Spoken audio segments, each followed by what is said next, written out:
I've never sweat so much on a first date before. Yeah, you're a pretty good player. I hired you because of your prison record. I thought you were a man I could trust.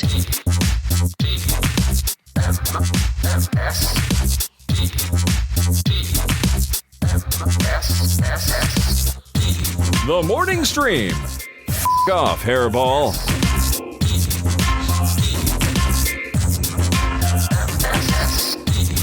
Hello, everybody. Welcome to TMS. It is Thursday, May 29th, 2025. So we got another... Hold on, is this the last one? This is last day. Last day of the palindrome. Oh, man. I'm a little sad. Did you enjoy it? Did you acknowledge and appreciate every single day? With I feel like I did, but maybe... Now, when you get to the end of a thing... Now that it's over, it's like, oh, there's so many more things I wanted to do. Yeah, it's like deathbed. You're like, oh, no, I never went to Italy. It's the last day of vacation. I'm like, oh, wait, I never did go back to that ice cream shop that we passed after dinner that one night. Yeah, see? Now all the regrets are settling in, but I hope you guys at home enjoyed your little palindromic week because, you only get so many of these, and there it is.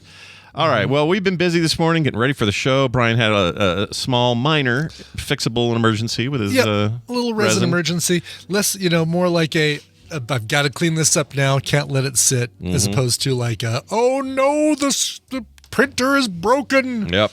And it's the kind of thing that you troubleshot these for years, it's a brand new, and it's a brand new, like not just new to me, but this is a brand new printer that just came out. So this might be something too that I let any cubic know about and say, here's a little issue that might come up for people. Oh yeah, good point. You might be the impetus for change. Pioneer, yes. Yeah, very nice. If it's happening to me, it's happening to other people for sure. If you're a patron, you'll be able to hear that whole pre-show, and it's I don't know why, but I'm fascinated by the process because we have these tools in our hands now. We can make cool shit.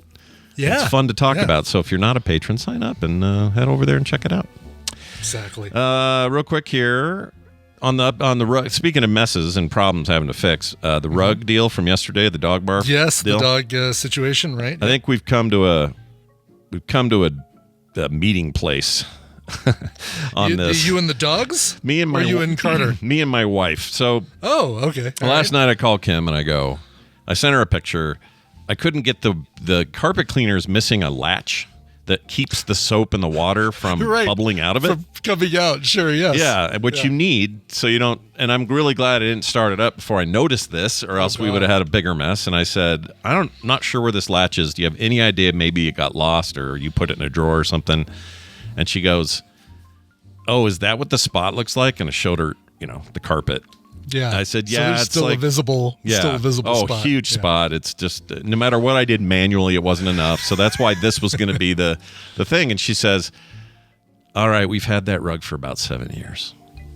I think maybe it's time for a new one. Wow. It's time just to nuke it from space. Yeah. And I'm all like, I just got all the shit out and the soap and the stuff and the thing, and I'm about to do this hard work, and, I'm going to go for it. And you're telling me we're just going to swap the rug out. First of all, rugs aren't cheap, as the other thing. No. Yeah. Do you have I don't think we have a backup. I don't think so. So for all I know, if this means bare floor for a while and then we'll find a deal on something, I don't know. But, man, that dog's expensive.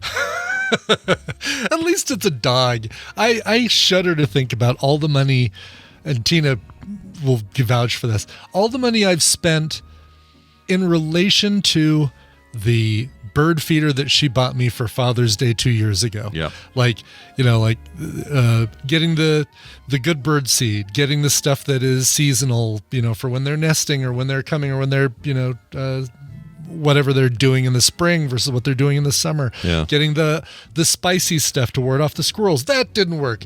Getting a baffle to keep the squirrels when it was mounted on the wall. That didn't work. Squirrel gate. Yeah, exactly. Buying a set of poles to mount it in the yard and then inadvertently cutting holes in my sprinkler system. And there's so many, if you trace the amount of money I've spent just because she bought me a bird feeder. Yeah. Yeah. You don't foresee these things when you first get it all together, right? No. When Boomer came as a puppy, we just went, oh, easy dog, easiest dog we've ever had. And in fact, I was saying that right up until yesterday where I said she puked, easiest dog. And then I went, no, you are now jumped ahead in the line. You are now one of the hardest dogs based on one day. Right? It's going to take a year of normal behavior for me to get over what she did in one day. That's how that's going. Yeah. Well, it shouldn't, how you've really got to look at this as like a 0.25% of your dog's time is this issue. Yeah. And I still love her. She's a sweetheart. Of course you do. Yeah. By the way, I just sent you a photo in our Discord. Actually, I sent you a photo in Discord, but earlier I sent you a photo in text. The Discord one is is now what the squirrels do. They come to the back door. Oh, look at this, dude. And they beg for peanuts. This is please, sir, may I have another? Oh my gosh, you have really don't zoomy finger all of our catalogs on the table. No, definitely not. But look, this little guy here. We can zoom in on him. Yeah. Yeah, this is Disney era. It really is. Yeah. This is like, Snow White needs to be singing a song to this one. He comes up and man. Yeah, see, how can I don't want them in the bird feeder, but now I'm buying, bags of shelled peanuts and putting those out in the on the back patio for these guys. I do that in the morning. They come and eat their peanuts, and they leave the bird feeder alone. Sure. Although I did watch one of them try and so the other thing I'm doing, because somehow the damn raccoons and squirrels are figuring out how to climb the pole and get around the baffle. I don't know how. End times. Yeah, it really is. And it's more really the raccoons. They're big enough that they can climb up the pole, and I think they're able to reach around the baffle, and they pull off the front of the bird feeder that keeps the food inside, and it dumps all the food onto the ground, and then they eat it all. Yeah. So I've been putting PAM, nonstick cooking spray, on the pole. That's great.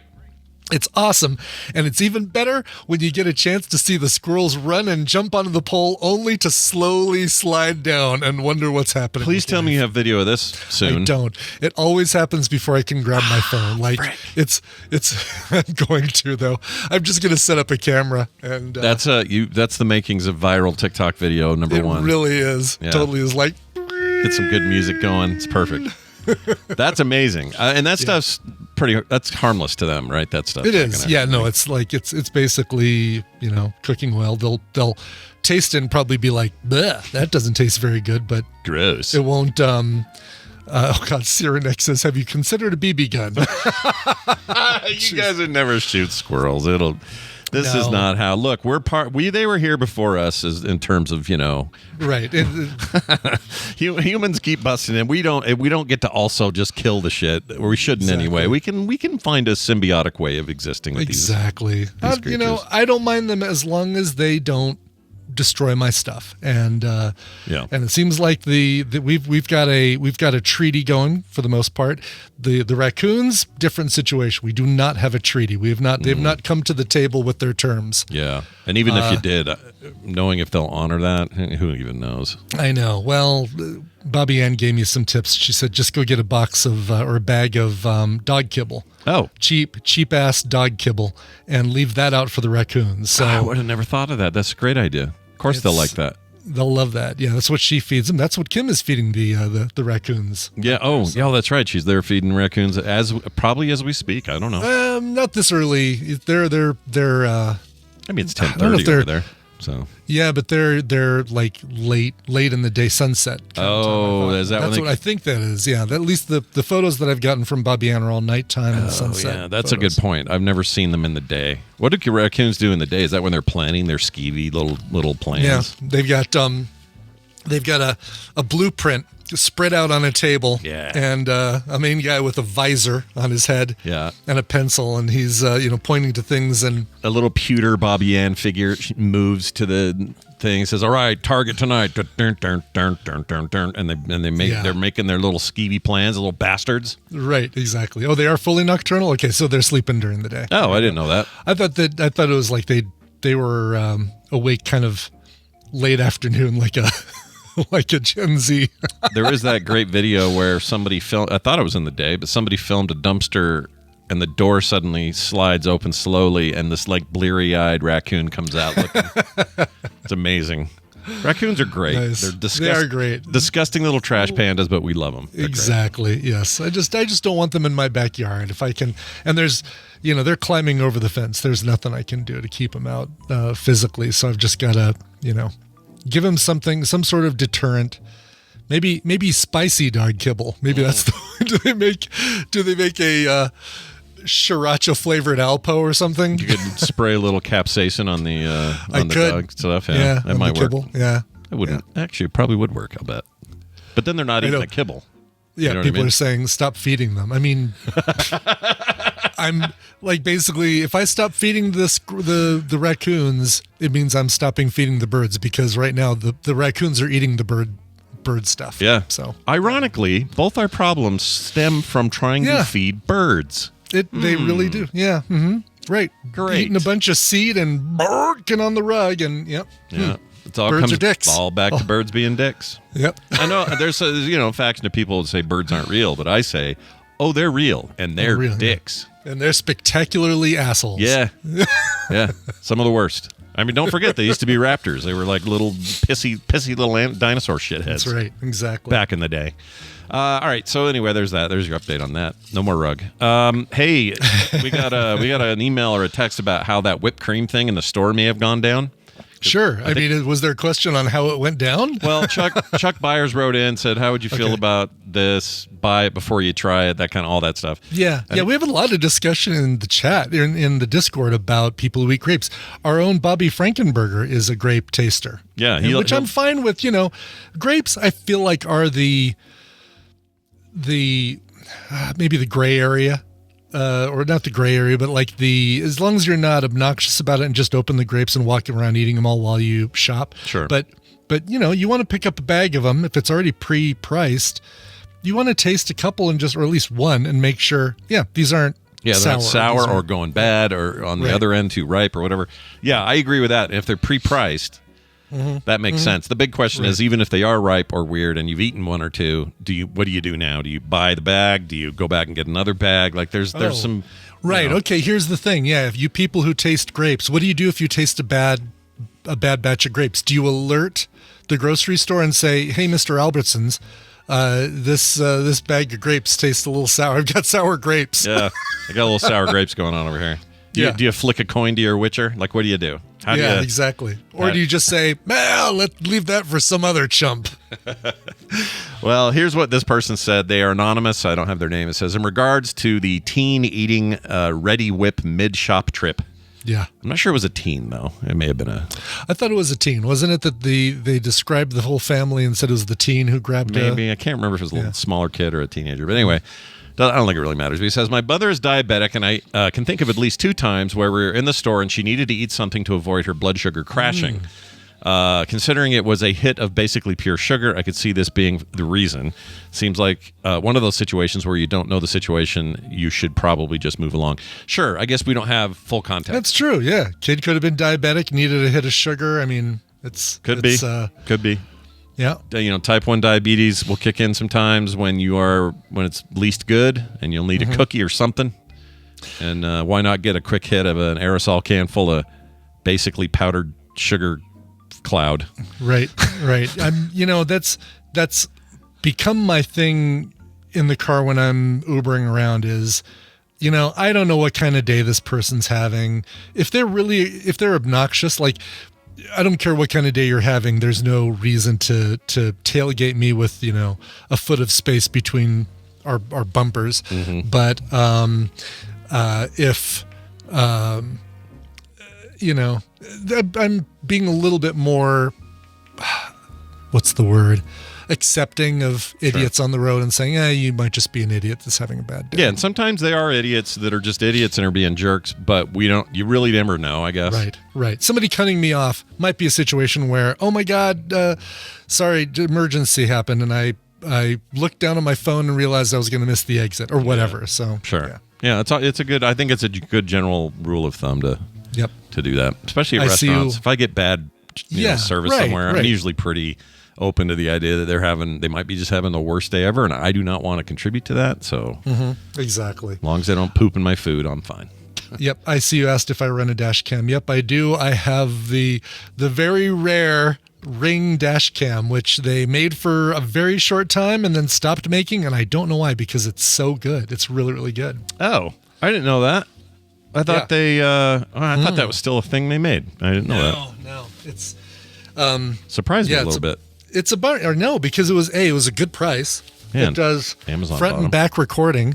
It watches your car when you're parked. So like there's enough of a battery in there that if somebody comes and futzes with your car, you get an alert on your phone saying, there's some movement in your vehicle that maybe you don't want, or something like that. Yeah, that's interesting. Yeah. Well, anyway, anonymous person, we get it. We truly get it. We get it. Travis M. would like to grace us with this story. Speaking of Lyft and Uber and that stuff, he says, "Hey, TMS, I work for Lyft, and I had the worst experience so far. I drive out to pick up a customer at an apartment complex and notice that the rider wasn't inside the apartment that Lyft was giving me directions to. As I pull up, I see my rider walking with a cane in the rain. He opens the door and puts his cane in the car, and as I'm fiddling with my phone, I hear the sound of something hitting the inside of the roof of my car, and out of the corner of my eye, I see a yellow-tinged stream from the lower half of my rider's body. OMG, I thought he was peeing, but it was so much worse," he says. And here's where I should probably warn people, it's pretty foul. Oh, geez, yeah. If you're mid bite, finish your breakfast, and then come back. Especially if it's a runny yolk or something. Get that down. Oh God, yeah. Get the runny yolk down now. Finish your over easy eggs real quick. Yeah, because then it goes like this: the customer had and this is his quote, "an open wound, and his stitching just popped, and that was pus streaming out of his knee." Oh my God! Oh. Into the car, dude. Yeah. What is the amount of money you get from Uber for that kind of cleaning of like probably the same as vomit. You know, it's like $200 or $150. Probably. But what hit the inside of the roof of his car? Yeah, the roof part I don't get. There's a location issue here that my brain can't wrap its head around. I heard the sound of something hitting the inside of the roof. Was that the stitching went? Bing! I mean, I don't know what else he means. It could be. Yeah.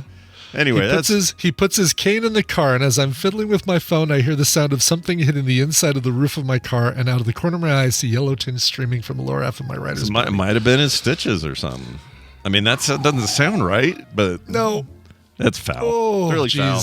I don't know what you do, and also I feel really bad. This guy's he needs proper medical care. Exactly. What's going on? I mean, this is. Get some antibiotics, man. Woo. Oh. Anyway, thanks for the story, Travis M. Not to be confused with TV's Travis, who would never. We still haven't heard back from TV's Travis. I've seen, we've interacted a little bit in the Discord channel, but he still's not given us the final answer on the wagering in the TV's Travis trivia game, right? The 1, 2, 3 thing. Yeah. Do you still get a 3 if you take the 1? Yeah, he hasn't. Boy, awfully quiet over there, Travis. What's going on? I know. He's got his team of scientists working on it. Top men working on the rules. Yeah, they're always. I mean, he's the guy's always working on something cool. Who knows what he's up to? But yeah, let us know, Travis. Let us know what's going on. All right, couple more things. We got a call from a Canadian, and this is about how we say things that are Canadian. And ironically, it's from somebody named Sylvain Baudouin. Baudouin. Would you say Baudouin? Sylvain Baudouin. Sylvain Baudouin. It's got Beau in it, but the Douin. I hope part of his message is saying how he pronounces his name. Oh, good point. I don't actually know. Let's find out. Hi, Scott and Brian. This is a long time fan of your show and all your stuff, and just literally came back to listening to you guys. You guys were talking in the episode 2681, The Big Cheese, about how to pronounce, or we're trying to pronounce the name of the new Pope and how it's written. Its source is a French-Canadian name, and the way we would say it here, or in Quebec, would be Robert Prévost. But you guys feel free to use it the way you want in the States. But that would be how it would be said. Thank you. Have a good day and love the show. So we say provost or prost, or what do we say? What's that guy's name? Provost. I'm pulling up his. That's how you pronounce Leo. That's crazy. Yeah. Current Pope Leo. His real name was, where is it? Let's see. I know. It's like I can't find it all of a sudden. Boy, they really want you to do the new one, I guess.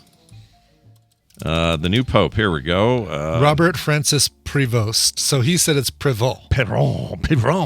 Francis Robert Francis Prévost. Yeah, pour gravy on those fries. But he's Chicagoan, so it's Cardinal Robert Francis Prevost. Hey, Bob. Bob Prevost.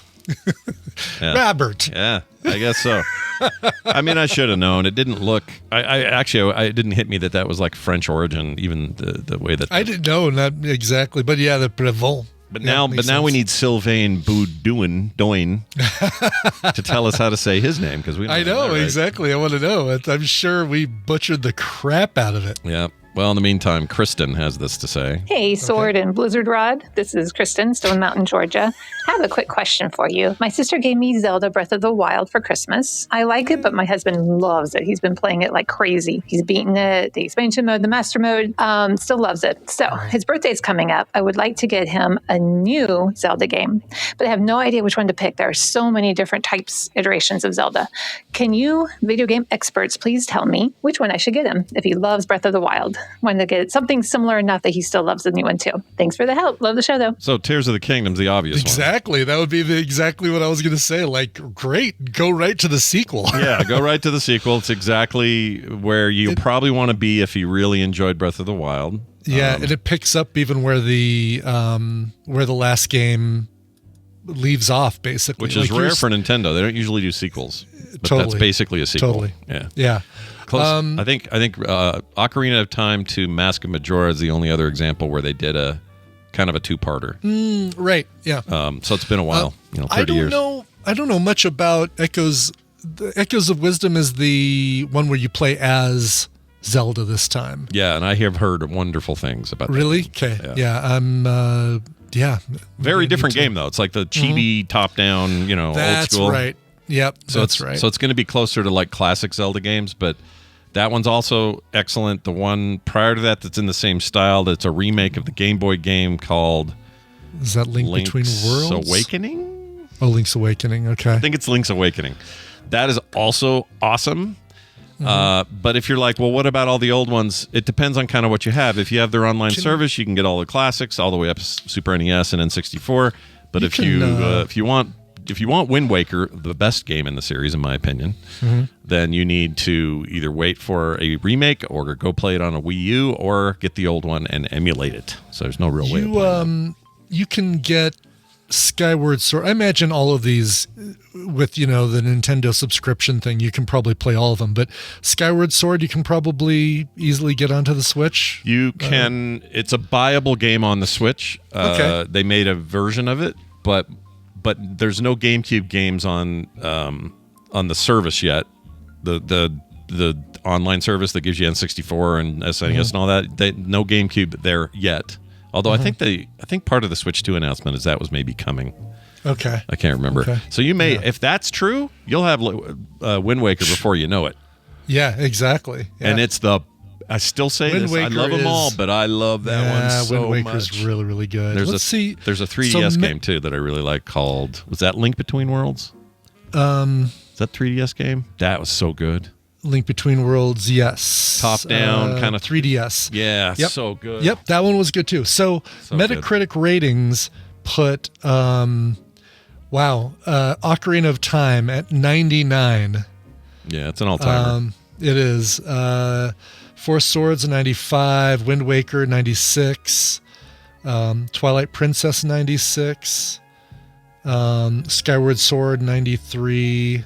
There really are no bad Zelda games, really. They really aren't. Yeah, Well, I that's mean not Zelda true. 2. Zelda 2 is pretty bad.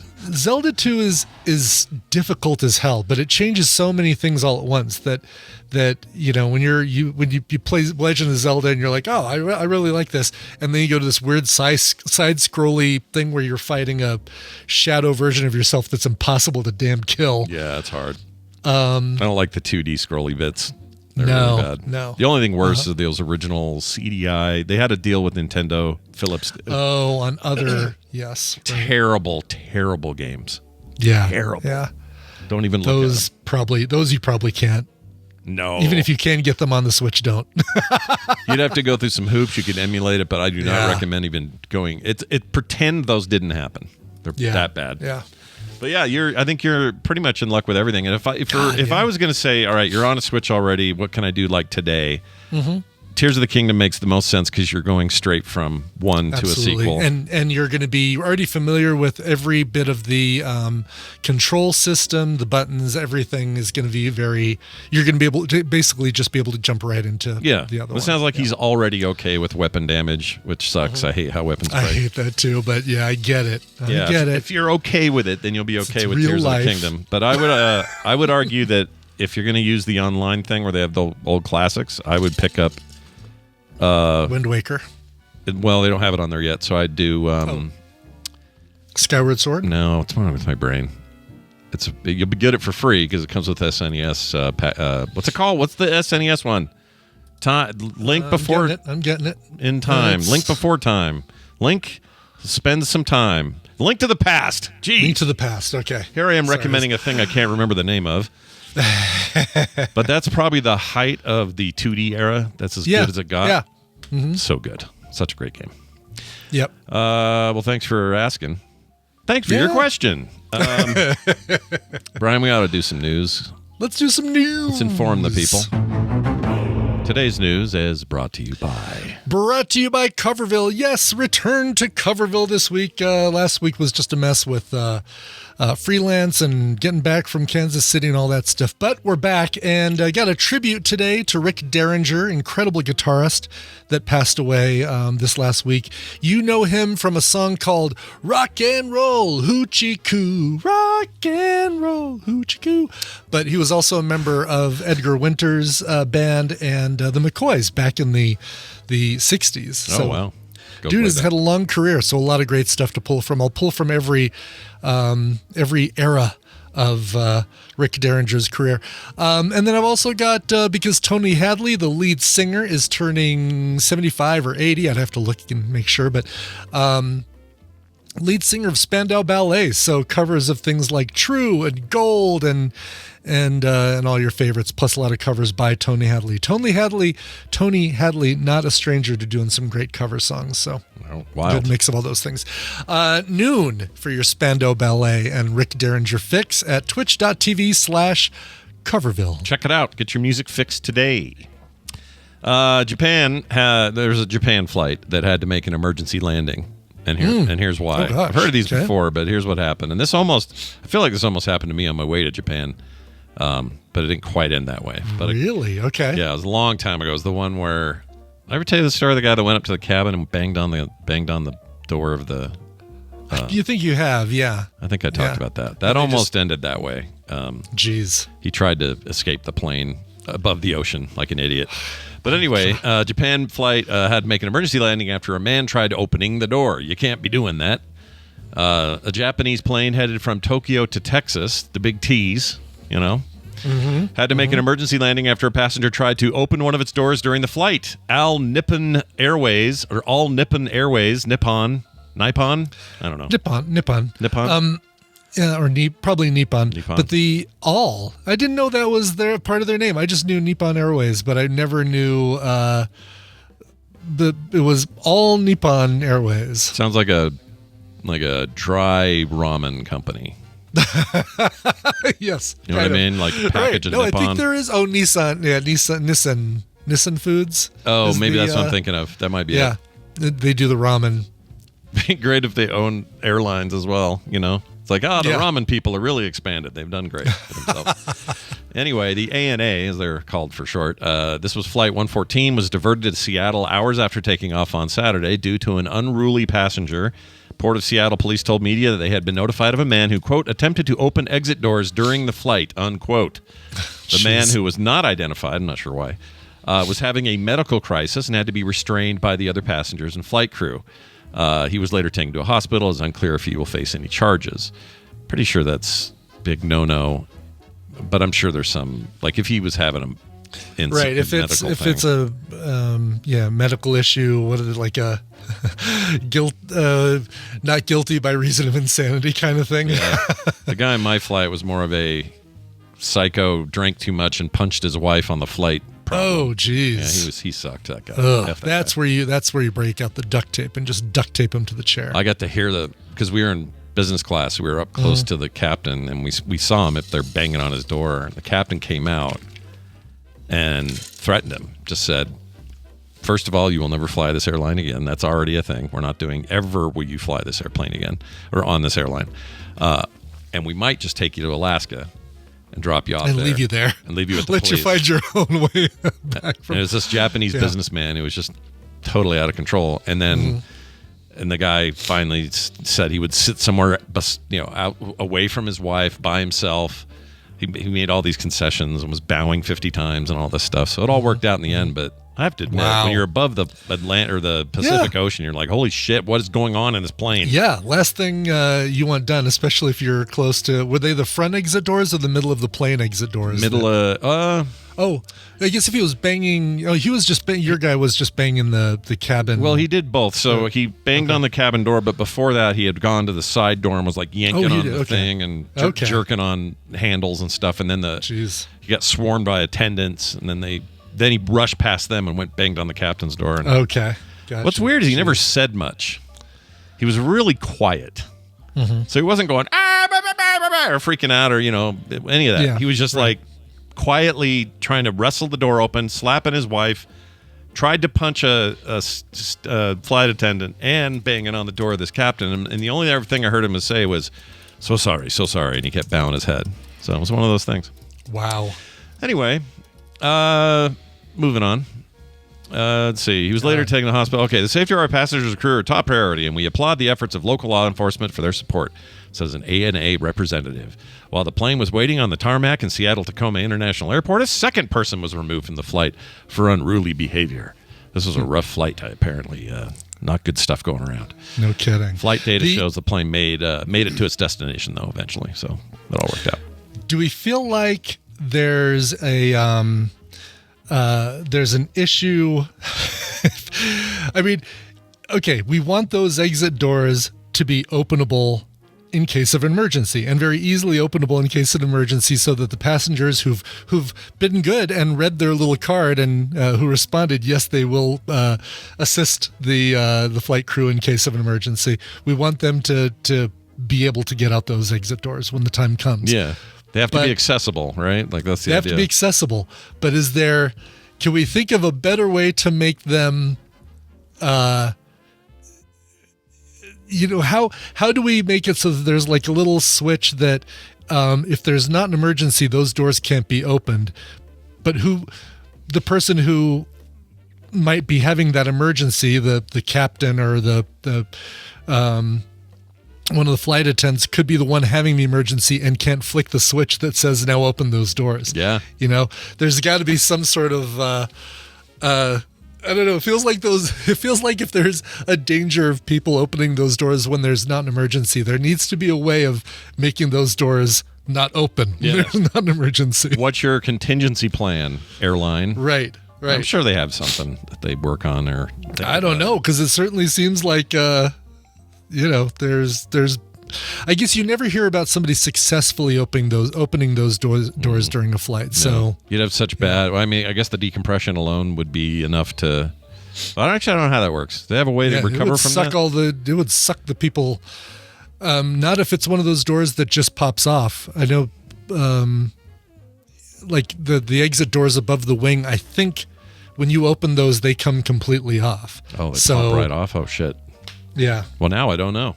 I'm going to look real close next time I'm in there. Yeah. Disturbed Angel says you can't. The pressure keeps it closed. So really, they just can't open those doors when the plane is up in the air. Because movies tend to tell us lies, Yeah, exactly. Never bet on black. No. They make I'm kidding. Always bet on black. They make it seem like the bad guy can just open it with a latch turn and we're done. Yeah. Or that the plane will always split in half and the back end will fly away from the front end. Right.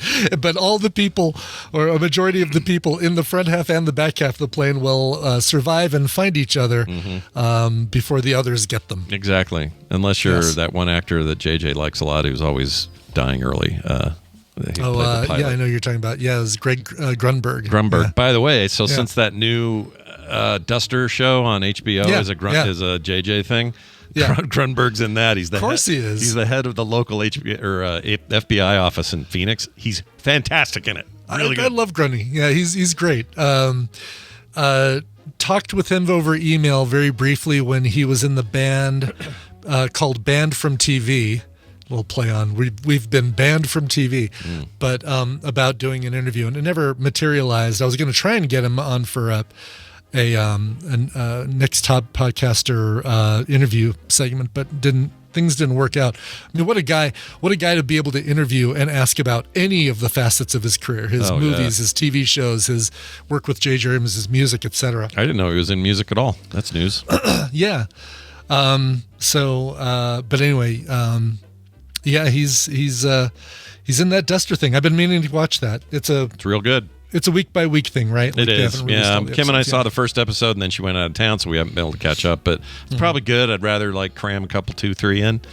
But it's just so, the vibe is so exactly what they're aiming for. Cool. Like this, like 72, 73 Perfect desert city. Just I love stuff like that. yeah, Like it's awesome. Vinyl, the series on HBO, Deuce was really, really good. I love those when they're done well. Those like 70s, 80s period pieces, piece television shows series that work really well. Yeah, the costume and like set wise, they've nailed the aesthetic like no other. It's almost too much. It's almost like close to a cartoon. Not a cartoon. No, really? Yeah. Not in a bad way. Like they get right up to the edge. Okay. But it's more like what was the Tarantino Rodriguez combo? Dusk Till Dawn. No, the other one. The two movies. The two movies. Grindhouse. The Grindhouse thing. Yes. Yeah, it's a lot. It's like that backdrop, that vibe. Okay. All right. But it works. It's okay. good. Yeah. I get you. I see what you That's mean. good. Yeah. And Josh Holloway looking cool in his older age. I like it. Awesome. Yeah. Handsome man, no matter how old he gets. He's got a big mouth, He is. though, and I don't mean like he's a Big wide jaw. Oh, yeah. He's just out to here, dude. Just Yeah. Like, "Arr, it's like the Joker. listen, Freckles, I swear I saw a bear. we're going to go to the other side of the island. I don't care if you're coming with me or not. F you, Jack. F you. I didn't have this much of an accent, but Brand's given me one. No. Nobody would know what we're doing unless we told you it was Josh Holloway. That's right. It's like my friend Kathy used to always, every impersonation she did, it would begin with the name of the person. I'm George Bush. Would be her impersonations. I love it. Yeah. All right, here's a story. After winning a $5 million lottery, a Winnipeg man says his ex-girlfriend ghosted him. Now it sounds like bad timing on her part because It does, yes. let's find out more. Let's see. Whoops, I skipped it. There it is. A Winnipeg man is suing his ex, claiming she ghosted him after winning $5 million. He won it. I was like, she did. won the ticket. Yeah. She won the lottery. Well, sorry, dude. That headline is not great because it's... If you like it, then you should put a ring on it. Yeah, I think maybe suing that's a real stretch. But She said, "Yep, I can finally afford my way out of this situation." yeah, that's a little much. All right, well, let's see. But he claims the ticket was his. Now, let's get to the nitty-gritty. Yeah, this is where the of this rub thing. is. Lawrence Campbell launched a $5 million lawsuit in Manitoba court in King's Bench. Love that. Earlier this month against his ex-partner Crystal Ann McKay, as well as the Western Canadian Lottery Corporation and the Manitoba Liquor and Lotteries organization there. Okay. According to the claim, it started on January 19th, 2024, when Campbell went to the Canco convenience store on Isabel Street to buy himself a $6.49 lottery ticket. At the time, the claim alleged Campbell and McKay were in a loyal, committed, and promising romantic relationship. Oh, that's lovely. Sure. It says after buying the ticket, the claim said that Campbell handed it to McKay as she recently lost her wallet. The ticket No, was... he had lost his wallet. Oh, there it is. He had So- lost his wallet. Ticket was then forgotten until a few days later when Campbell found it on the ground at a friend's house. The claim says Campbell scanned the ticket barcode onto his phone. All right. Quote, that's when they found out he won. He couldn't believe it. He had won the Lotto 649 jackpot, the claim read. After calling friends and family members, the claim says Campbell and McKay went to a nearby Shoppers Drug Mart to report a video of the two verifying their win. Okay. Okay. Or record a video, sorry. The Yeah. problem started to arise when, according to the claim, the two spoke with someone at the Western Canada Lottery Corporation and told them Campbell would be ineligible and unable to claim the winnings as he did not have valid government-issued ID. Now, here's where the problem happens. Yeah. Okay. So I mean, I think that it's all normal up till now. Probably right in the rules there of the this written on the back of the ticket in very tiny letters. You must have a government issued ID to claim winnings. Yep. And then here's where it got weird though. Okay. It was really overwhelming. I was very excited, McKay said during a press conference, telling reporters the winning ticket was a birthday gift from him. All right. So he then says, she had been asking me for 3 weeks to get a ticket, but I never went and got one, he said during a news conference. Then we drove by one, and I was like, okay, may as well go and get you one right now. The claim said McKay deposited the $5 million into her bank account. Does it work that way? They just hand you the $5 million?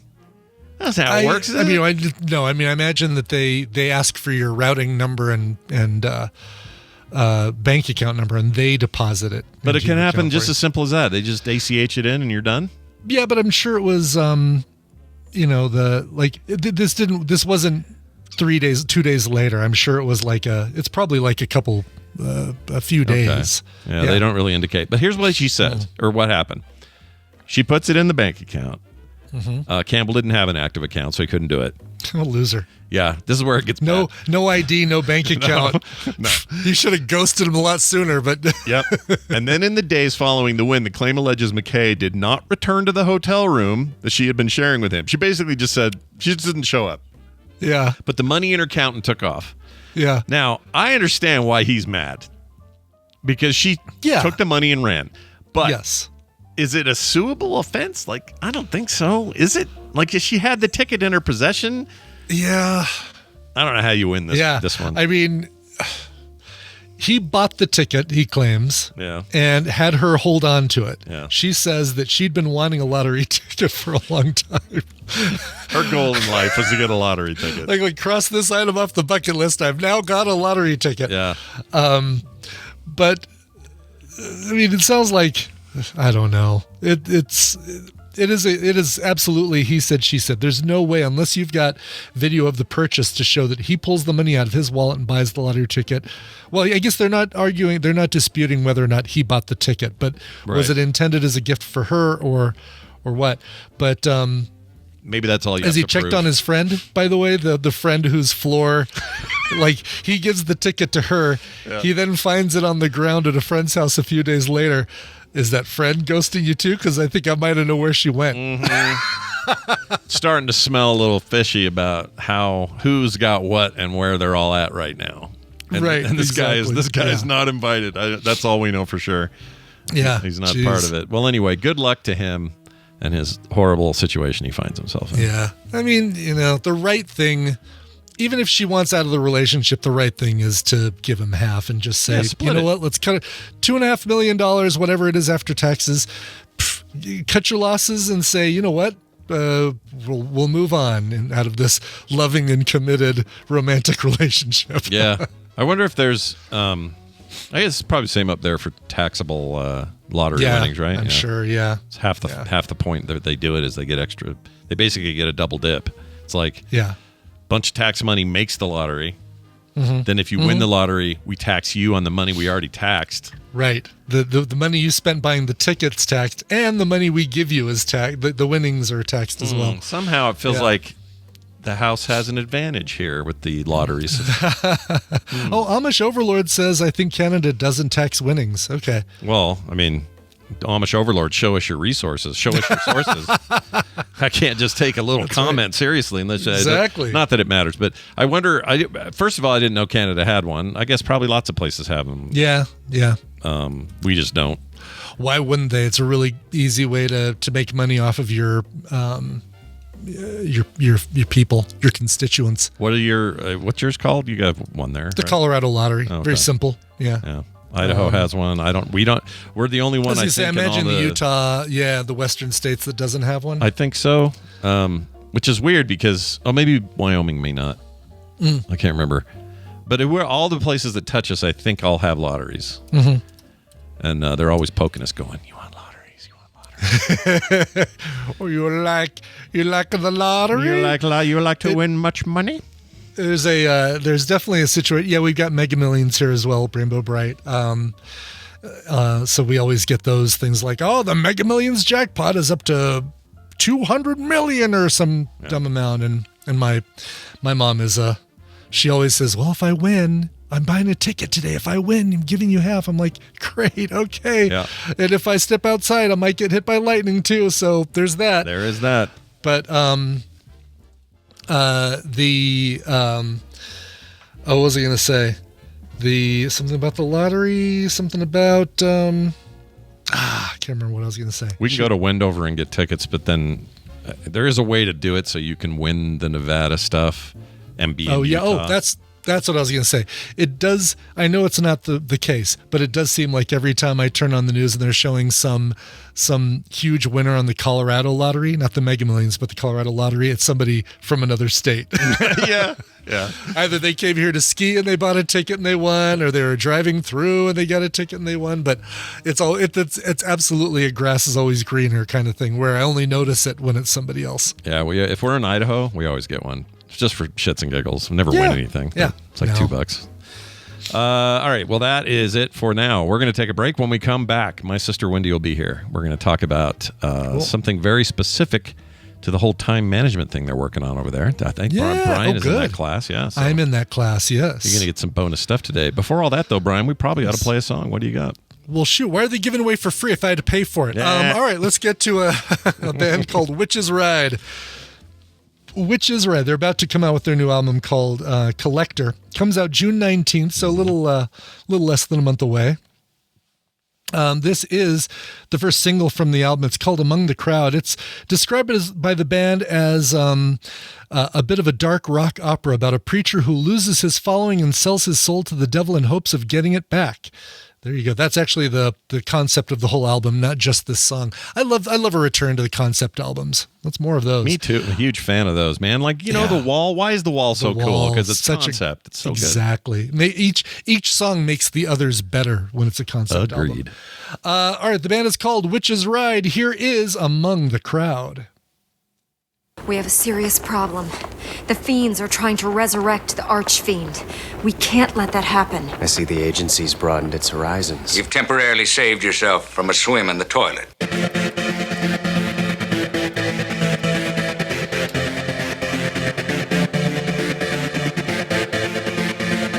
And we're back. Oh, whoops, that didn't work.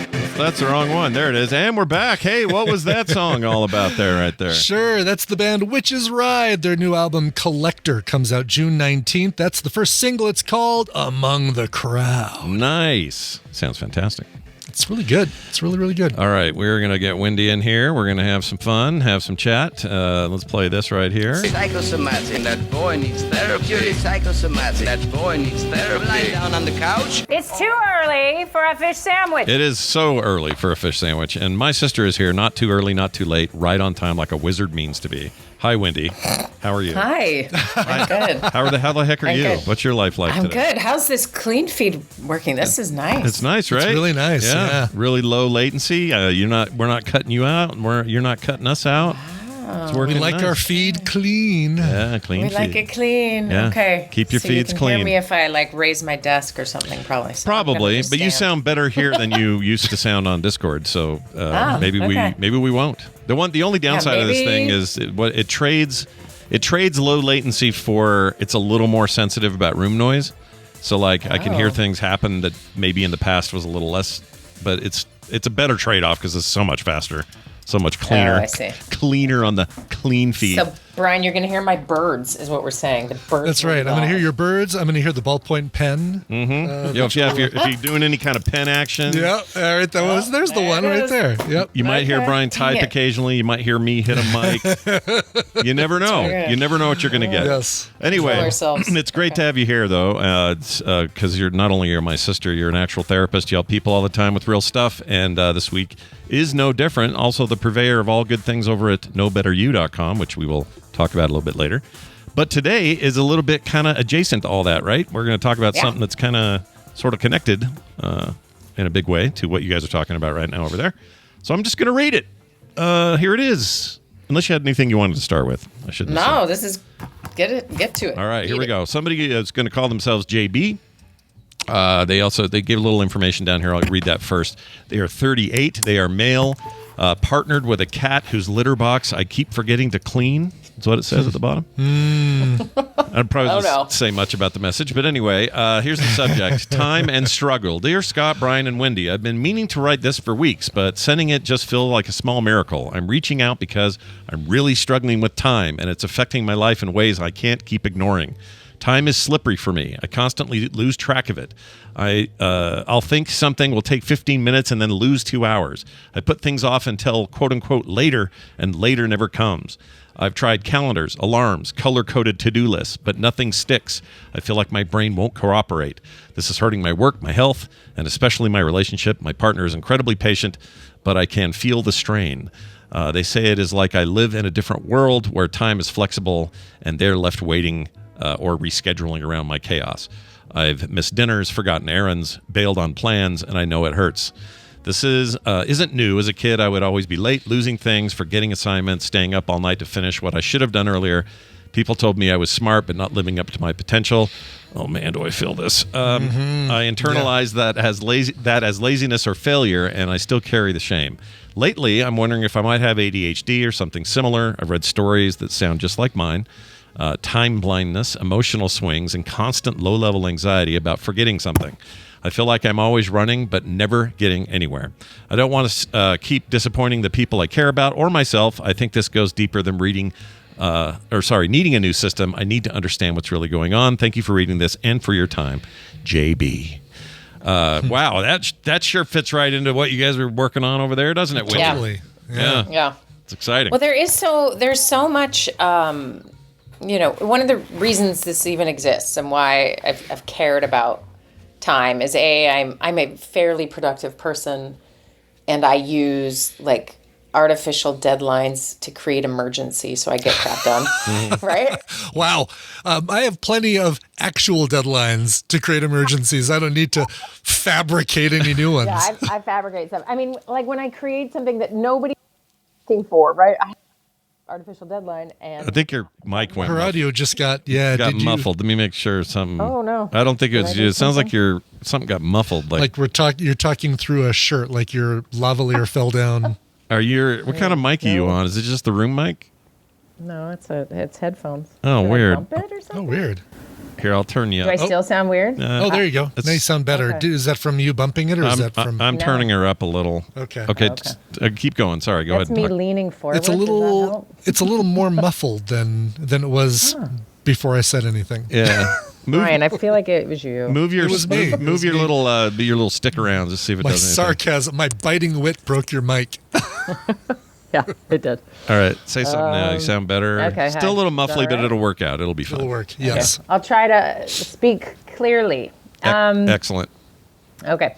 So what is really apparent to me when I'm working with somebody is like we sort of break down various elements of their life, and it is almost universal that people struggle with managing their time. And there is a whole range of what that even means, right? Someone might just be, I overcommit, I can't say no, I got a lot on my plate, or whatever, or I just can't seem to focus very long. It could be different things, all the way to, and I think this guy is in a kind of a different extreme category when it comes to time, that it's always been tricky, right? So you have people who are like, I don't remember as a kid ever even thinking about time, like just living my life, get my stuff done. And I think to someone who has spent childhood years hearing that you're not doing a good job with time, hearing why aren't you A, B, or C, or this kind of idea of like, you're smart, why are you not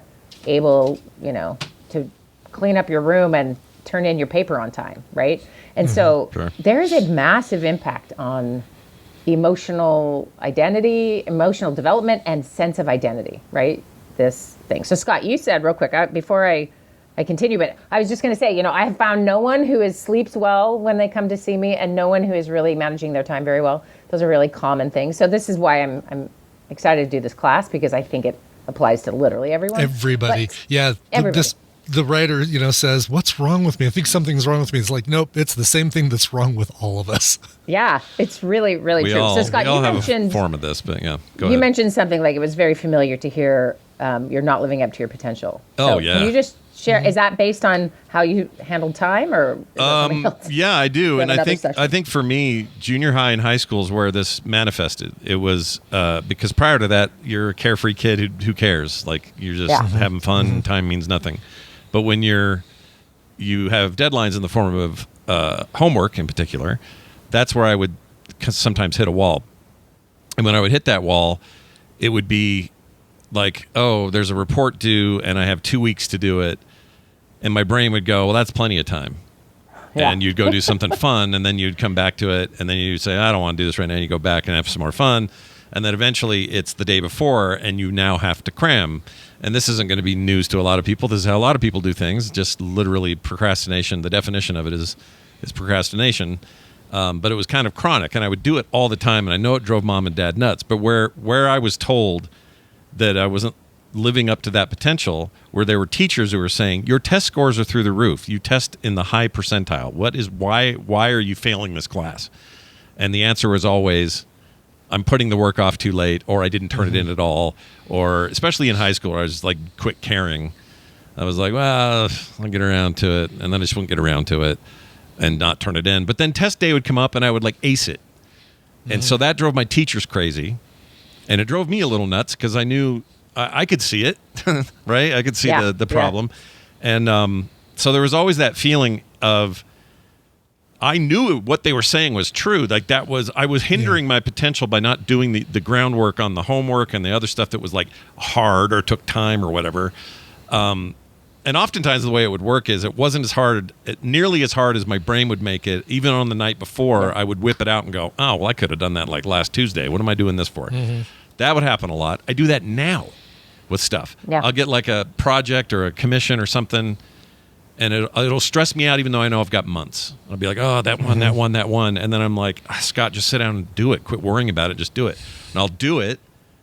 And I'll go, well, that wasn't that bad. I'm done already. Let's send them over the sketch. Hey, they approved it. We're on our way. We're almost done. Like in 2 days, we're getting paid.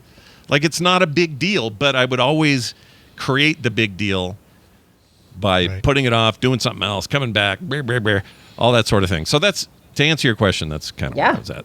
No, that's really helpful because I'm gonna riff off that a little bit, and it may apply to the emailer or not. I don't know specifically, but then I can get into what he's talking about as well. But so there is first of all, I think the type of brain that does really well with, here's a report due in 3 months. Yeah. Start writing about it now is a certain kind of brain, but the expectations in school for the longest time have been, centered around that kind of brain.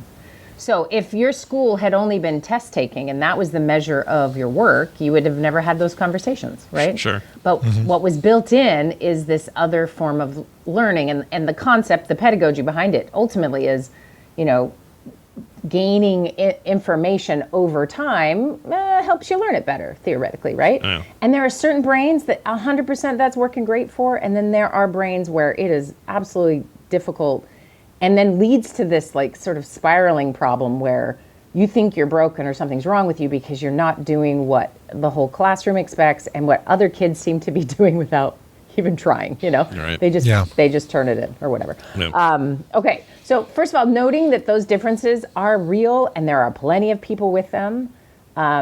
It does mean though, if your industry or the school you're in or the family you're in, that structure works really differently from them, it can cause a lot of a sense of self-worth really getting trashed, right? And it's really frustrating. So one of the things I really care about when I'm working with somebody and their relationship with time is to help them adjust that identity and to sort of maybe even heal some of that stuff, recognizing, as a client put it once, I have a Ferrari brain in this shell of a car, and everyone is thinking like, oh, you're driving this crappy car, but my brain is actually a Ferrari engine. Like I can do a million things. I just can't do it the way other people can. My car can't keep up with it. Yeah, right. Yeah, and I can't. And so then, we have lots of various things that sort of go on like that. So commonly you'll find this with folks who are diagnosed with ADHD or have a lot of those same symptoms. Maintaining focus long enough to do certain things can be really tough. Switching, you just want to switch all the time. But I'm going to give something very specific that Scott would apply to you then and probably applies to you now. And Brian, this may resonate with you too. And sure I think this it will. Yeah. I think the emailer might feel this as well. So a very common experience when you have ADHD or some types of neurodivergency is a feeling of absolute, almost repulsion, almost a physical, like stop or kind of response to having a demand placed on you. So we call it demand avoidance. And so, for example, like I have a kid with this for sure. I will walk into his room. It will look like an inventor exploded in there. It's a mess. And there's so many things I can't even describe.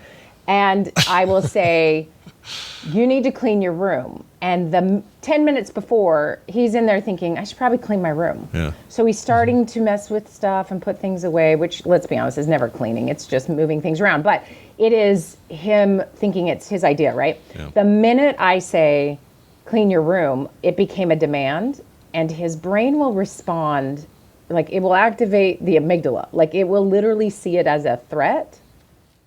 Whereas another kid might be like, okay, that's annoying. I was about to do it. Yeah. And then just cleans his room. Whereas my child and many others will just, it's almost like a biological requirement not to do it.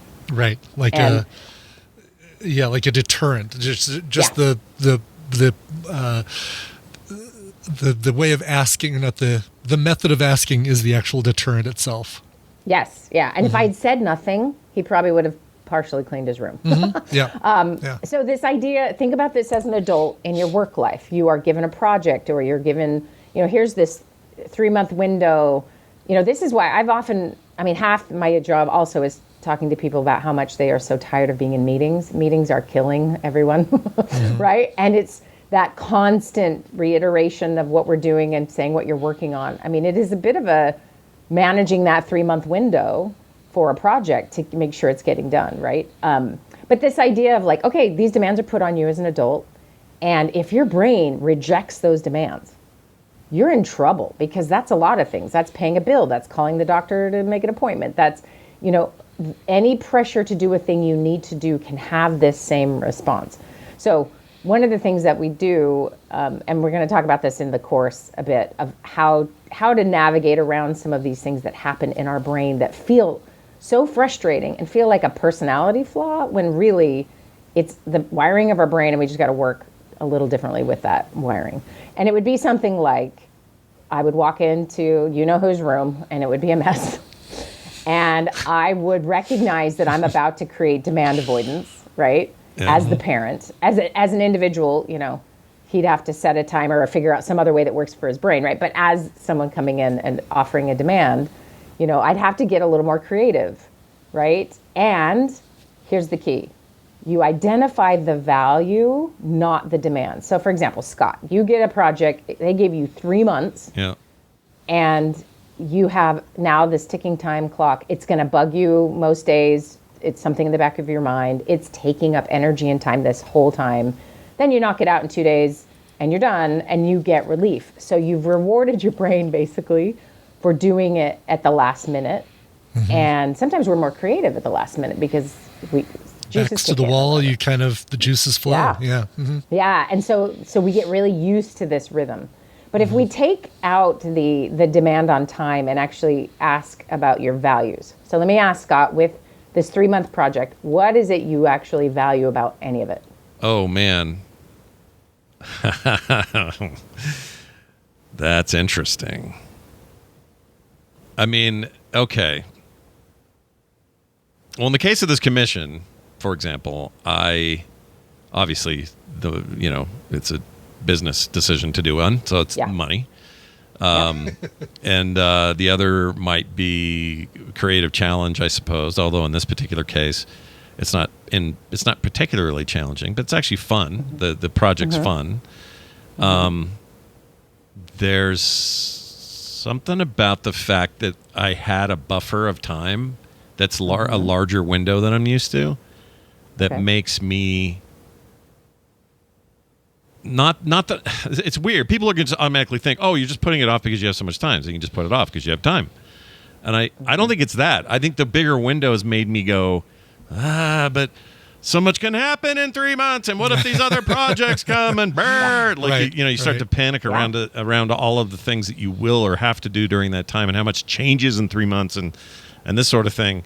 So I build this like picture and a map of everything that has to be done around it in a way overcomplicated manner. It's all silly. Mental Gantt chart kind of thing. Kind of, yeah. And it's kind of there's no reason for it. Really, all I need to do, that's the worst part, is I know this, right? It's not like I don't understand it. I know that the way to do it is you sit down, you get the sketch, you pound it out, you throw it to them. Hey, what do you think? Approve it. Okay, cool. Let's go to ink and color. All right, great. Here's the process.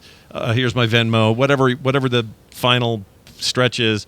Like, I know the steps, and I know that they're actually simple, focusable, bite-sized steps. So you see the chasm between I know a thing and then why am I not doing it? Yeah. You don't think in high school you knew you were supposed to do that homework and turn it in? No. What you did. You knew that. I mean, I knew that, but I knew that I had, like, even if it was like, hey, you have 3 days to read this chapter and then we're going to have a pop quiz. Yeah. That was enough for me to go. Like, simultaneously, like, oh no, I got a thing I got to have in 3 days, and then also, but I got 3 days. Like, it's a weird conflict. Yeah. And this is where identifying. So it was fascinating. If anyone was listening, Scott went from saying his values about the project to immediately saying, well, anxiety though, that's my friend. It came in. It's my best gave buddy. me all the ways to do and live life, right? And so, but actually, I'm going to make you focus back on the values. All so right. the money. Yeah. And it's something you knew would be fun. So if we can focus our energy, like if I went into Pete's room and I said, how do you feel about having a space that you can be creative in? Yeah. Or, like identifying why does this clean up? Why would that even make it, like, what are his values around that? It might be just like, oh, it's fun when my friends come over and we can build crap on my desk because my desk is clean. Like you're putting into, I want to create a space that feels good to me. If that's the value and you focus on that, then what happens is the amygdala calms down and other parts of your brain lights up and goes, oh yeah, I really want a space where I can be creative. Sure. And so in your case, you start worrying about time. So much can happen in 3 months. Hilariously, if you focused on the value of like, my time is valuable, or this, I know I can do this in 2 days because and what I want is to have this done because I do value my time. So there is room for other projects, right? So it is a way of talking to yourself and guiding yourself to do something differently. The trick is knowing how to intervene, because most of this stuff is on railroad tracks that were built when you were in 6th grade, right? And so we're having to rewire some things. And so that's why being interested in how you operate with time is so valuable. So I love this email for this reason, because it's like, you can hear the story throughout. It ruins everything. I am bad. I've never been good at this. Like if you read this and you said these things out loud, you're going to believe these things, right? This is a deeply scripted story, which means there's a lot of neurons that are currently wired to have this story feel real and true all the time, right? So one of the things you have to do is start finding where it's not true, identifying some of these values, and then having some strategies and some support to try it differently. And how we wire our brain is we practice something. So Scott, you practiced delaying projects. Yeah. What would happen if you got a project, the second you got that project, you sat down and wrote down your values and tied everything to what I care about here?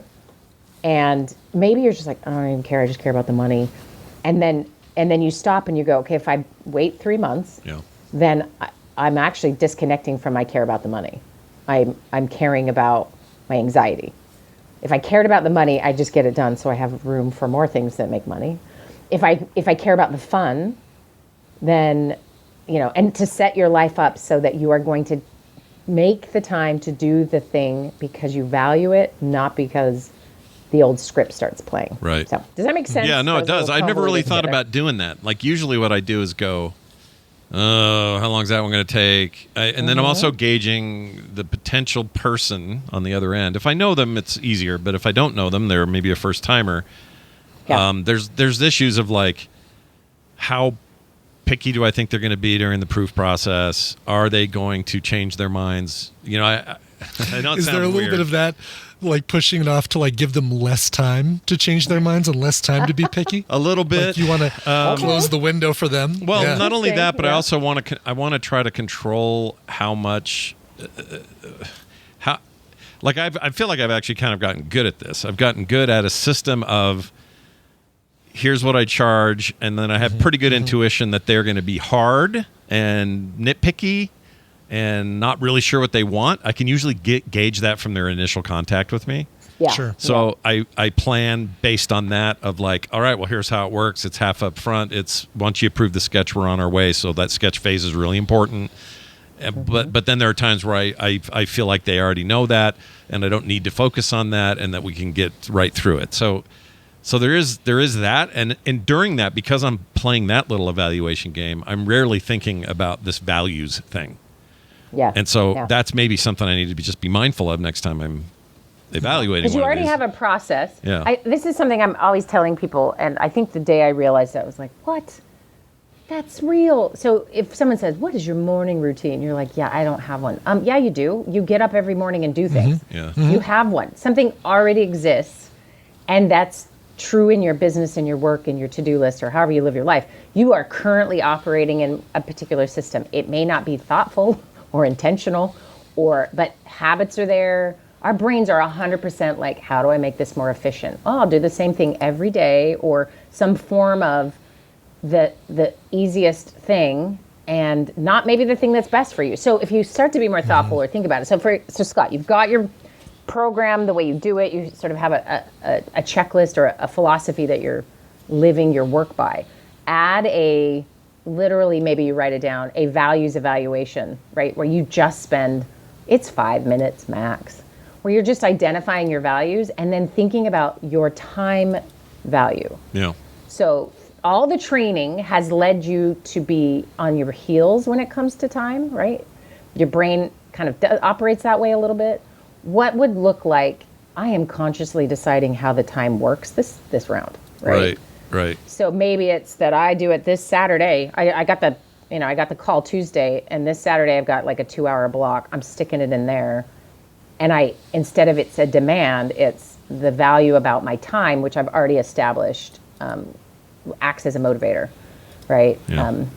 And there's lots of other things you can do with time to make this easier, but it's connecting to the value. So when I look at this email and I think, all right, we don't have any sense of, and I don't know what this person does for a living. That would have been interesting. But like, what are the values? And you can hear it in the lamenting. Yeah. My values are my relationship. My values are not feeling stupid. My values are, and I'm hurt. These are all these places that I'm hurt, and I want to do it differently. And I'm just gonna guess, nobody in your life. I mean, do you two have any history of anyone teaching you a organizational method or parents modeling? Outside of watching that Maria Kondo thing on Netflix. Yeah, I mean, Which, by the way, after she has kids, she's like, no, this doesn't work. I take it all back. Nothing sparks joy. Yeah, nothing. I did the Dale Carnegie thing, which touched on the, what was it called, the Emergent Task Planner, or led me to the Emergent Task Planner, which I used for a long time, and was a really, really cool, really good way of doing it. Just basically saying, don't overload. Keep everything on a to-do list, but don't make that the to-do list that you look at day to day. Do only put on the to-do list the things you know you're going to be able to accomplish in one day, and then if you accomplish all those, then you go to the rest of the thing and pull a new one from there. But so Dale Carnegie training was about the closest that I ever Closest I ever did is that getting things done thing. And the method I use, the method I still use every day that has worked for me, has been a big boon for me, is the brain dump idea of once something pops into your head, even if it's a distraction, but it's something you want to do, think about, watch, whatever. Don't try to keep it in your head all the time. Dump it. So I have never remember it. Yeah, so I have this dumping system where I dump all day, and then I go to that at the end of the day, usually at the end of, whatever I'm going to call my work hours. Sometimes those are weird, but whenever that is. And then I go through them all and I make action out of them or chuck them, or that wasn't worth doing, and so get rid of that, or this one is worth doing, so put that as a priority or whatever. I do that every day, and that's huge for me. That actually is a thing that I integrated really well, and I feel like it was a strong add to my productivity. Because prior to that, I was just like, how am I going to remember everything? And I don't know what to do. And then I would go, what was that idea I had? I don't remember. And now I have a place where it's just all there, and I just have to go through it. So and some of it is useless. The brain, it's like, oh yeah, remember this? And the problem is if you're not sort of committed to the thing you're doing or have a plan for how you're sort of living your day a little bit, then you can just follow whatever trail gets sparked in your head. And we all do this. Even if you're really productive or you've got a good system, you will be like, oh, what's that thing? And then you will go down a rabbit hole. You've done this for sure, right? Where you go down a rabbit hole and you're like, why did I even start this? Yeah. And then, oh, it's to look at the weather. And you're like, what? Yeah. I know, even get on the weather app, so that the phone is built to mangle us in this way. Like, it's to take your eyeballs in other places. It is truly built for that, and it works so seamlessly. And so having some structure that you can rely on is really important. So I would suggest for this person, A, to sign up for my class. B, I would also suggest, the therapeutic part of this, like I just hear a lot of pain. I hear a lot of identity theft, really, where your potential and these sort of maybe a life of consistently feeling like you're not living up to that and disappointing people, and your relationships are hard, right? There is some things to work out there. But I also know maybe a nice diagnosis of ADHD officially might go a long way. I know a lot of folks have found that very helpful, because then it's like it sends them into the direction of like really understanding how executive functioning works and doesn't, and what they can do to train their brain to do better things, or there's medication treatment and some other things.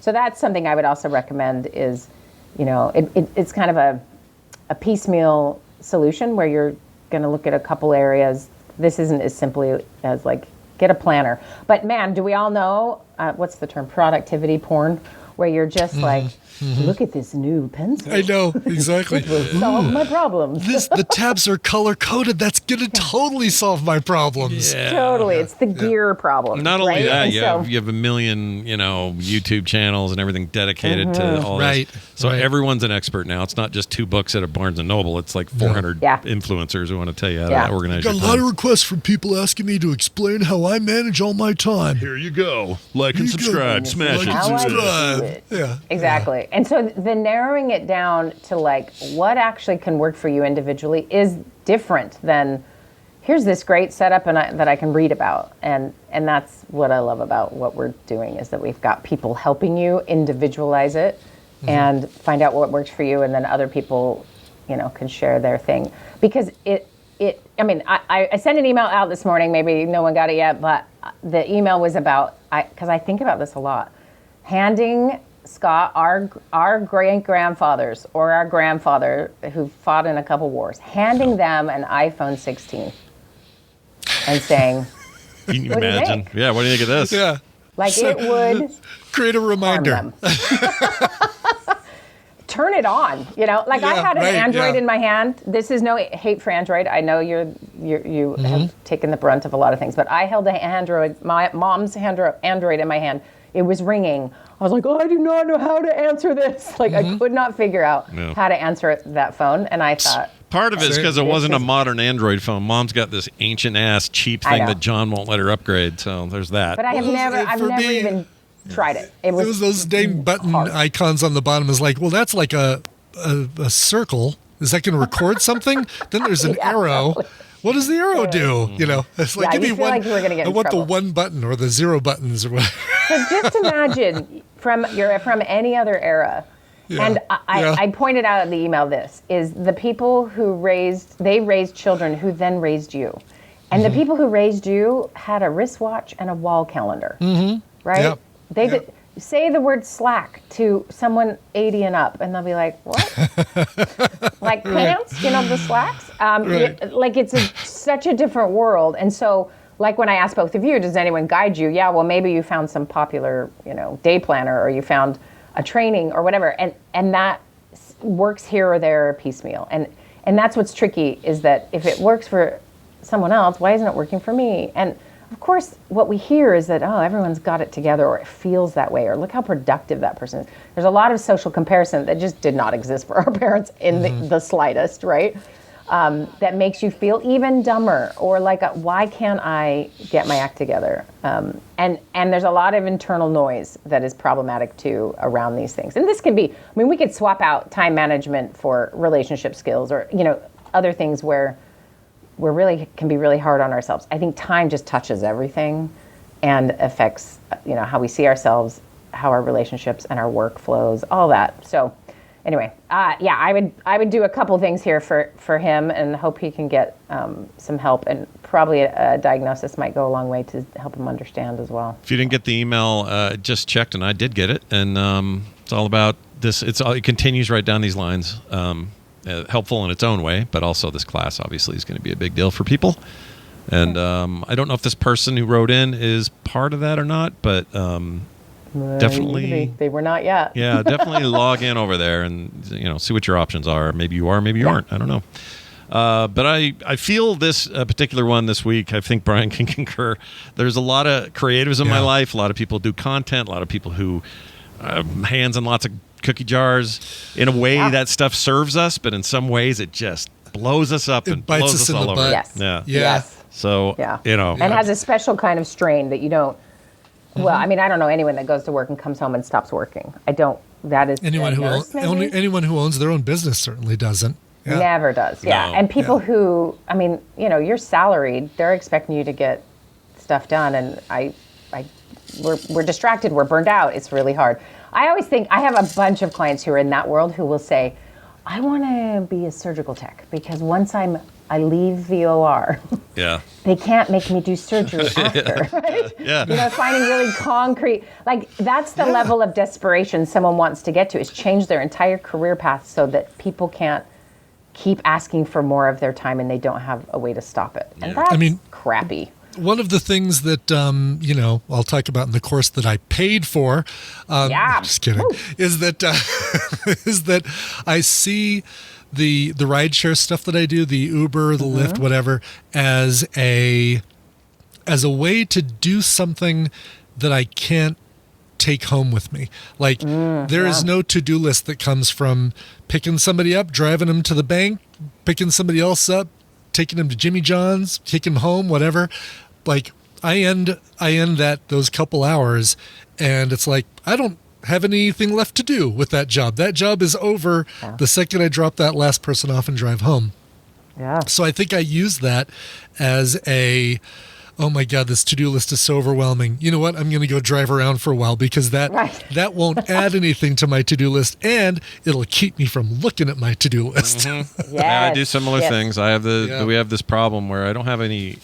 We always make this joke that our bosses are jerks. Yeah.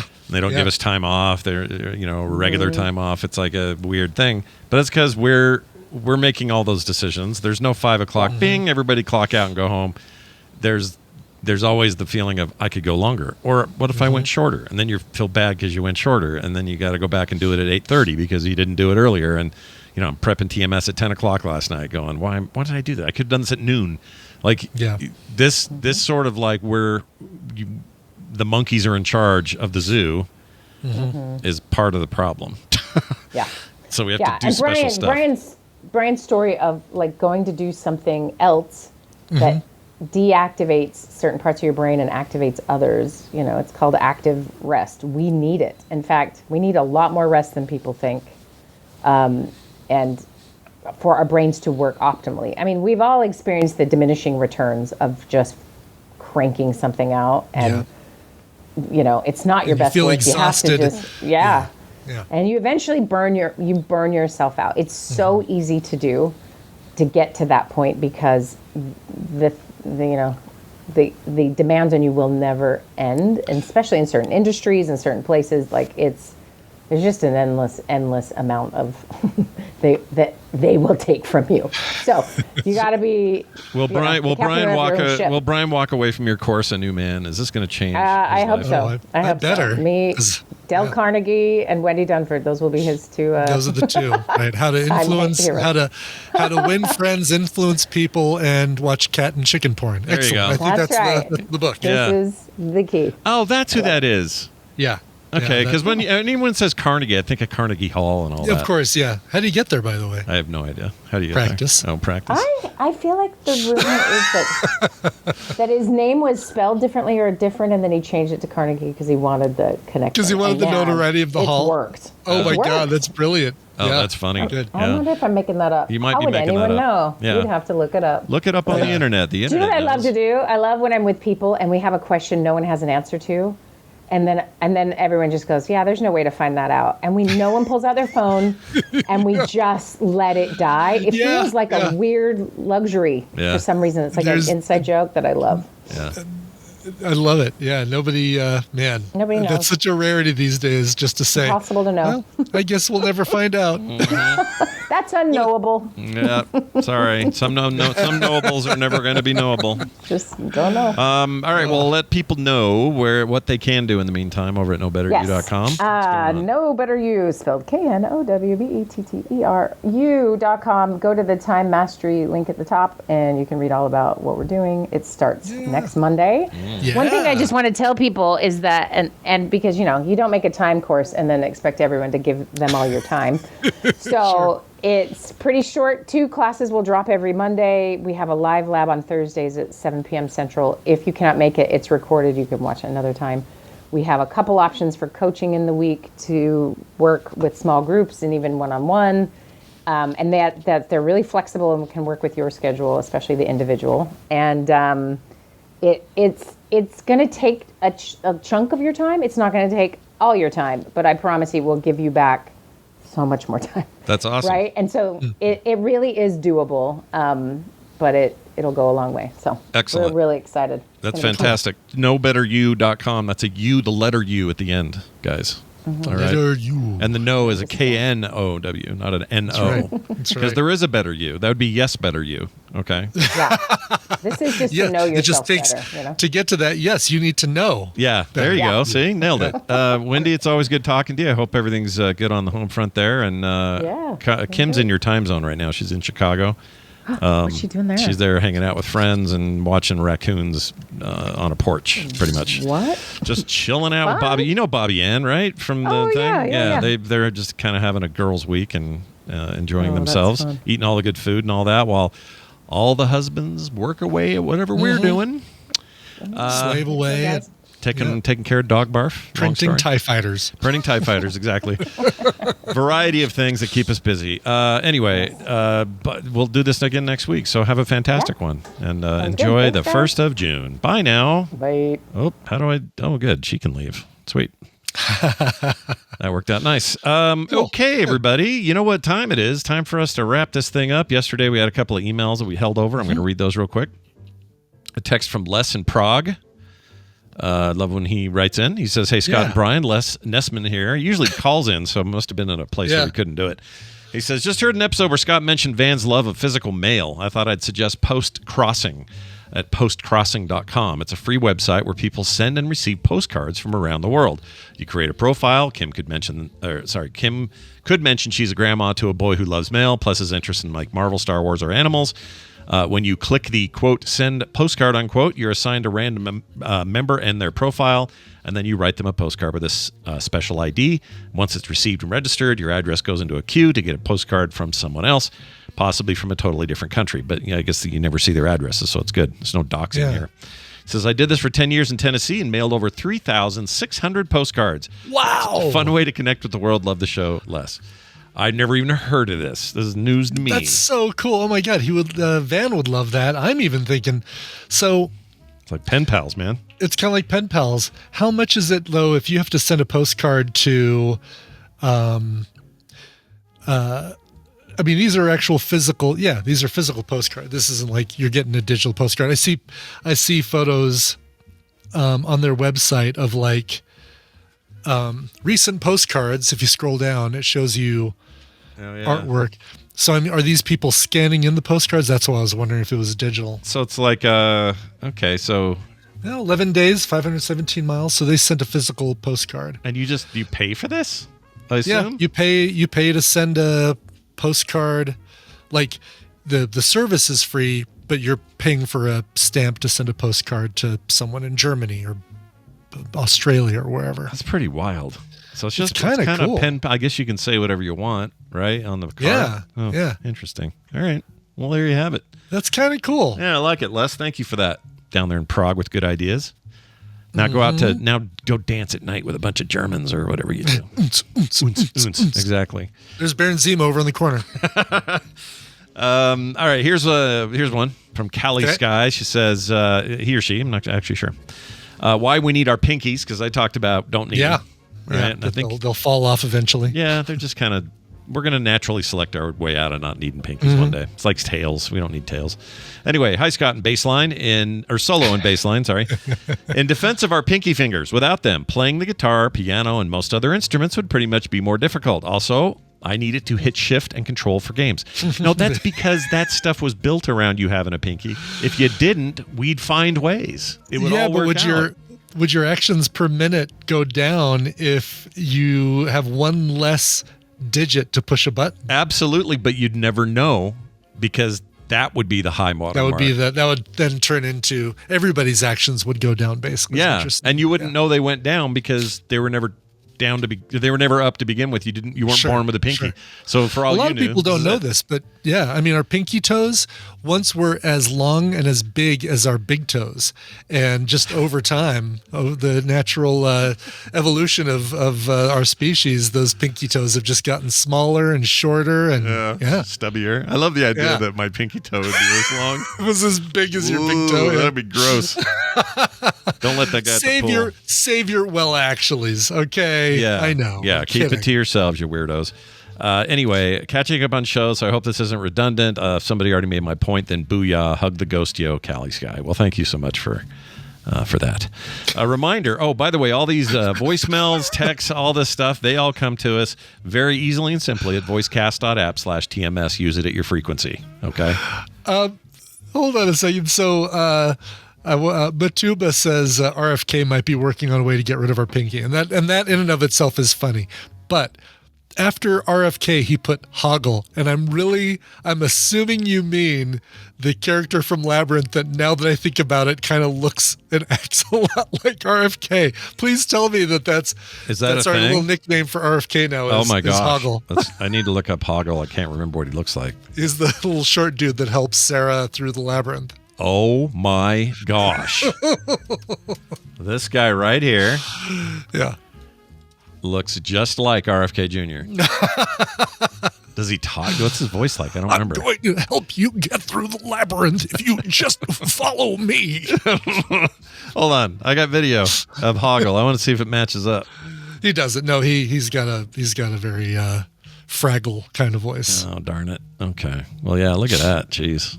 Get some lotion, Hoggle. Well, there you have it there. I love it. Thank you, Batuba. I'm going to enjoy that forever. Nicely done. Today, noon, Coverville, twitch.tv/Coverville, Core at 1 p.m. Core. Don't forget, we got Core. And then 9 a.m. tomorrow, Playdate for TMS. Woo. We're going to be jackboxing it. Oops. I can't wait. I missed it last time because what was I doing when you and Monica did? You were traveling. You were on your way to Kansas City, right? Or no, that was just her hosting. That was just her hosting, but you were here for the last games. Was I? Okay. I think so. I think so. Maybe I was. Yeah. Thought you were here. Yeah. No, I know you were, because there was a funny thing you drew in Drawful, and I. Okay. Now, anyway, I can't remember shit. Who knows? Well, I'm looking forward to drawing some more funny shit. Yeah, it's going to be great. So come watch us. We can do it. We're going to do it live. We'll have a whole bunch of us in there, and patrons get preference on playing, but everybody can watch and play at home. Mm-hmm. That will be tomorrow at 9 a.m. right here at frogpants.tv. And FilmSack this weekend is a roundtable, a discussion about coming of age films. That's going to be fun. That is fun. Oh my gosh, I can't wait to talk about coming of age films. Yes, because as if we have not talked about them already. Exactly. And recorded yes. it. Yeah. I will fondly remember our roundtable discussion of coming of age films when I watch the piece of crap called Double Trouble, which is the following week, which I watched last night. Did you watch it last night? God. It's terrible, right? Yes. It has to be terrible. It is. It's going to be up there as one of the worst things we ever watched. It is like, what was the one with the dumb cop, the bionic cop dude, not RoboCop, but the super cop, the Super Snooper. Super Snooper. It's really, we're talking Super. Oh shit! I'm so excited. Yeah, exactly. I'm so excited. That's great. Oh, and the my twins gosh. and the whole thing, it's gonna be awesome. So there's gonna be. Yeah. I couldn't even decide what thing is gonna gross you out the most. There's so many. Oh, good. So, all right. Well, look for that the following week, and then lots of content coming. Check it out. Lots of stuff coming. Yes, that's right. Kim will be home tomorrow. Thank goodness for that. That'll do it for us. Frogpants.com/TMS for everything you might need. Brian, let's play a song. Yeah, what do you got? Sure. How about something going out to our very own Jay Funktastic? Says howdy, scratching bum. Oh. Burn? Bum? I can't tell. Are you bum? I guess you're bum. I'm scratching your bum. Oh, it's burn. Scratch and burn. Oh, even better. Sometimes those R and N's get so close together. This is a request not only for my birthday, but the day that I'm closing on my new home. Woo! I'm sorry I missed TMS Vegas, but I needed a place to live first. What can you do? Congratulations, by the way. One of my favorite songs of all time is Learn to Fly by the Foo Fighters, and my favorite cover is by the Rockin' 1000, which was 1,000 drummers playing the song. I'm a semi-retired professional drummer, and it gives me goosebumps every time I hear it. Thank you guys for everything you do and for keeping me sane during this month of home buying stress. I'm so ready for this new chapter in my life, and I can't wait for Nerdtacular next year. Cheers. Awesome, Jay. Congrats on the housing. I know what a pain that is, so good job. Yeah, no kidding. And happy birthday or happy Dersh Day to you. Oh, yeah. Let's give him a Dersh Day. Hold on. There it is. Happy birthday to you. Yeah, celebrate it, man. You did good. This Rockin' 1000 is really cool. And this is one of those things that you want to definitely go and check out the video for Rockin' 1000, but it's a musical project where they gather a bunch of musicians all together, 1,000 of them, and have them play a song. And in this case of Learn to Fly by Foo Fighters, it's absolutely amazing. Some great drone footage and stuff in the video too. So make sure you go check that out. But this is their cover of Learn to Fly. Here's Rockin' 1000. Those pants are made for frogging, if you know what I mean. I actually don't. Frogpants.com. We call a tornado just a little fart.